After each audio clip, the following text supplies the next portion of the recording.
Assalamualaikum warahmatullahi wabarakatuh. Halo calon pebisnis di luar sana, kembali lagi dengan Uniri Angelina di acara The Owner.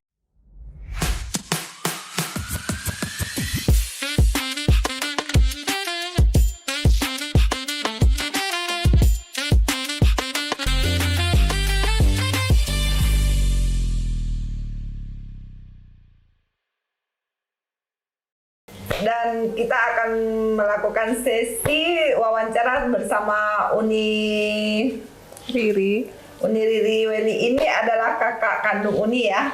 Jadi sengaja Uni undang ke podcast Uni karena ada pertanyaan-pertanyaan nih dari kemarin dari DM. Siapa sih keluarga Uni? Nah, kita akan memperkenalkan diri dengan Uni Riri. Silakan Uni Riri. Aduh. Ya, nama saya Riri. Biasa juga dipanggil Uni Riri. Saya adalah kakak kandung dari Uni Ria. Oh, kakak kandung ya? Iya. Kakak keberapa ya Uni Riri? Kakak ketiga. Oh, kakak ketiga. Jadi Uni Riri sekarang kegiatannya apa Uni Riri? Kegiatannya sama-sama jualan. Sama-sama jualan di mana nih Uni Riri? Sama-sama. Bisa berbagi cerita sedikit nggak Uni Riri? Tentang apa ya? Tentang kegiatan Uni Riri sekarang ini. Oh, tentang kegiatan hari-hari sekarang ini disibukkan dengan mengurus usaha dan juga mengurus anak. Anak Uni Riri berapa orang sih? Alhamdulillah satu. Alhamdulillah satu. Jadi Uni Riri independent woman juga nih? Sepertinya iya.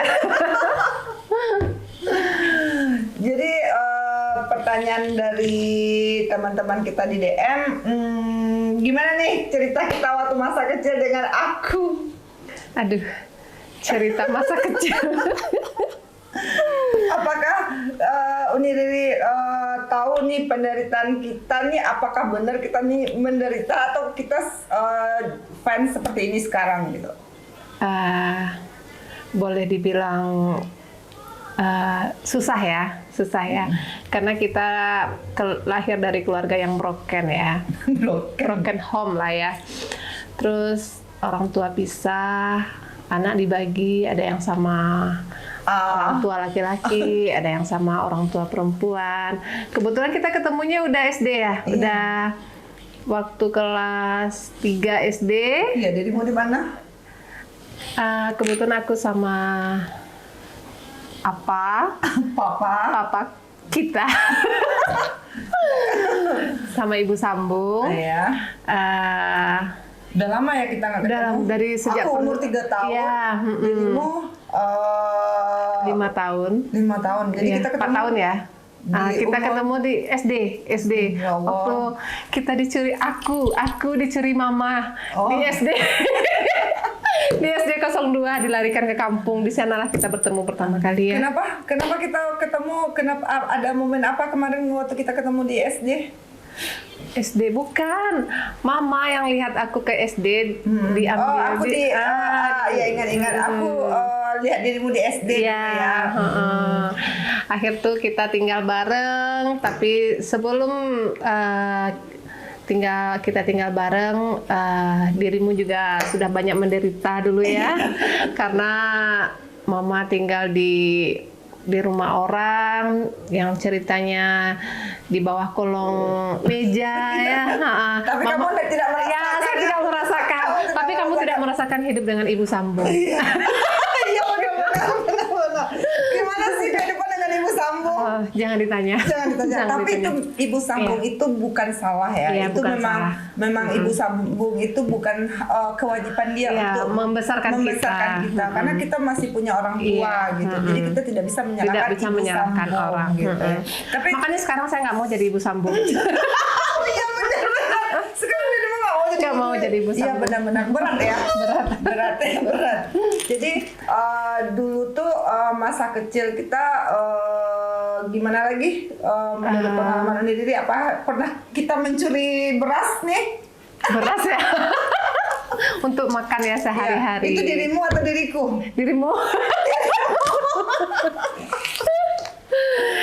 Begitulah kalau dulu kita sehari-hari, karena kita ada tinggal bareng, tambah mama, tambah banyak bebannya, kita diajari untuk menjahit, untuk mencari sendiri uang untuk biaya sekolah. Sedih ya. Untuk keperluan kita sendiri kita yang cari. Kita diajarin gimana cara cari uang. Alhamdulillah cara cari uangnya yang halal. Kita nggak tahu gimana hidup di luar sana yang orang bilang enak. Kita nggak tahu. Kita pulang sekolah langsung pegang mesin jahit. Waktu itu kita tinggal bareng tuh di usia berapa, Uni?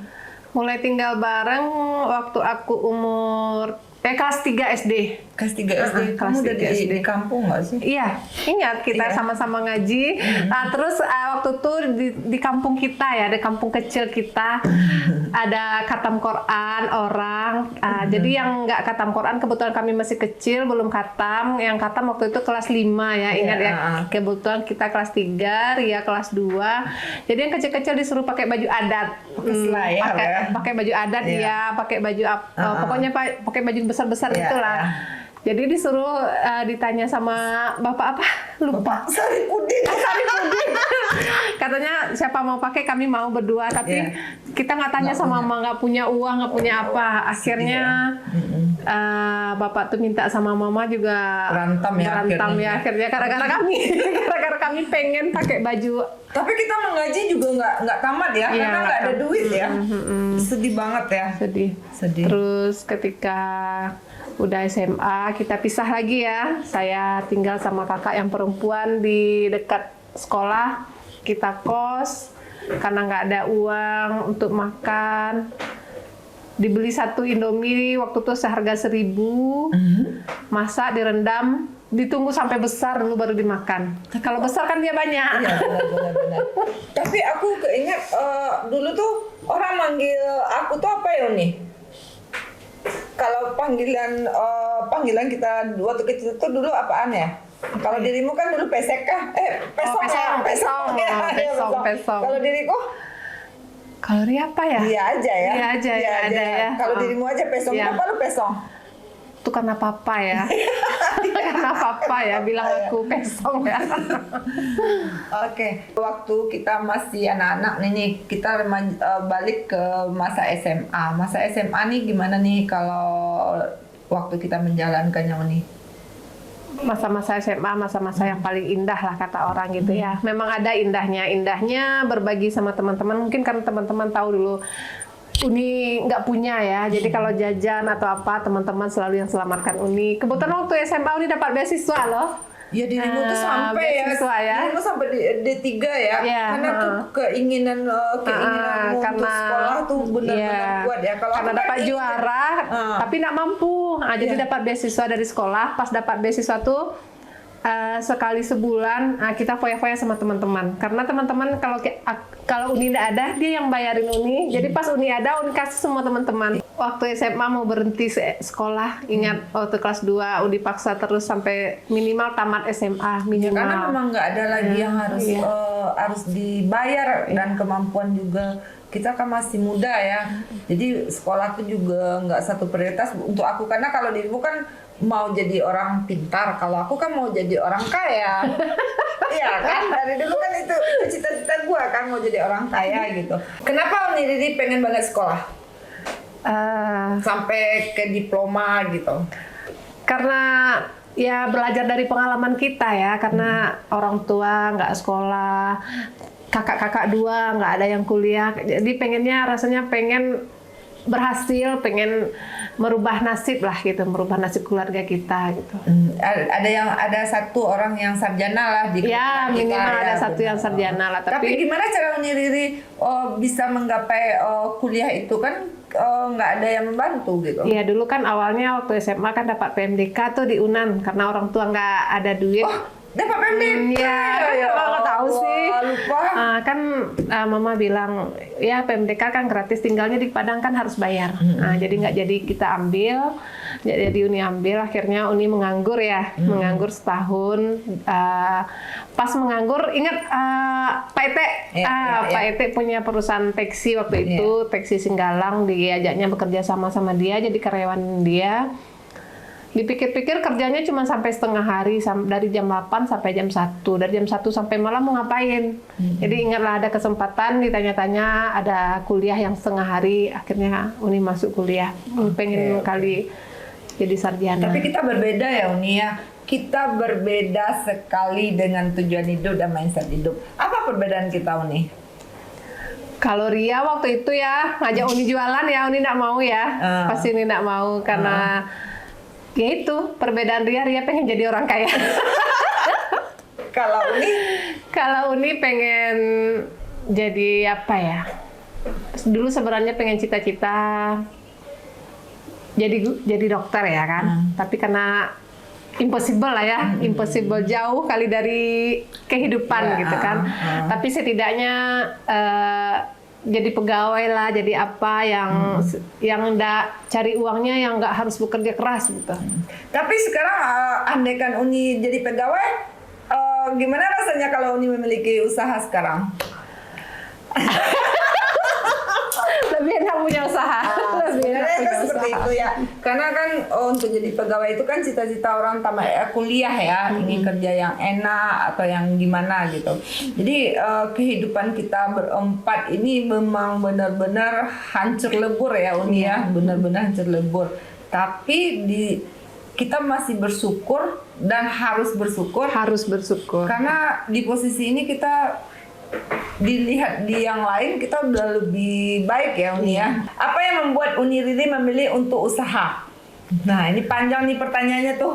Ini pertanyaannya tuh agak gimana gitu kan? Sebenarnya dulu nggak memilih usaha. Riri ini orang yang nggak suka usaha. Iya, dia lebih suka jadi ibu rumah tangga yang baik dan benar seperti itu. Setelah menikah kan merantau nih ke Pekanbaru. Merantau ke Pekanbaru. Akhirnya kebetulan lama ya punya anak ya, lama 7 tahun ya. Jadi ngapain di rumah, dipikir ngapain di rumah. Jadi akhirnya kerja, rupanya enak kerja. Jadi almarhum kan juga ada punya usaha di sini. Terus karena dia nggak mau tinggal di sana lagi, dia mau pindah ke Bukit Tinggi. Tapi Uni nggak mau karena keenakan kerja kayaknya. Uni nggak mau. Akhirnya setelah diskusi, akhirnya Uni mau ngikut ke sini. Cuman Uni pikir ini usaha udah ada. Uni pikir sanggup nggak Uni. Jadi almarhum bilang nih jalankanlah usaha, mau untung mau rugi terserah. Kalau untung kita senang, kalau rugi ya udah ini aja yang kita punya. Jadi dari situlah Uni berpikir dan berusaha gimana ini supaya bertahan dan supaya maju. Dan alhamdulillah sampai sekarang Uni bisa bertahan. Alhamdulillah ya. Berarti almarhum tuh sesuatu banget tuh Uni. Banget, nggak ada lagi ya. Nggak ada lawannya. Siapa yang jodohin Uni? Siapa yang jodohin Uni? Siapa ya? Iya ya. Kita ingat waktu pacaran bareng ya. Double date ya. Double date ya. Jadi dirimu harus berterima kasih ke aku. Jadi karena dirimu gua yang jodohin gitu kan. Jadi dapatlah seorang almarhum yang baik hati dan bisa merubah kehidupanmu ya gitu ya. Sangat-sangat berterima kasih. Sangat gila banget. Kalau dirimu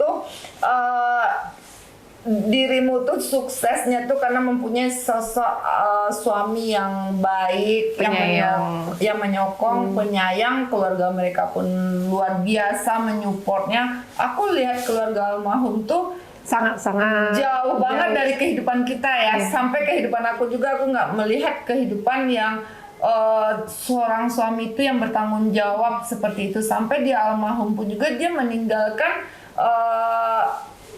rumah dan harta untuk anak-anaknya gitu. Jadi istilahnya itu almarhum itu bagus banget ya.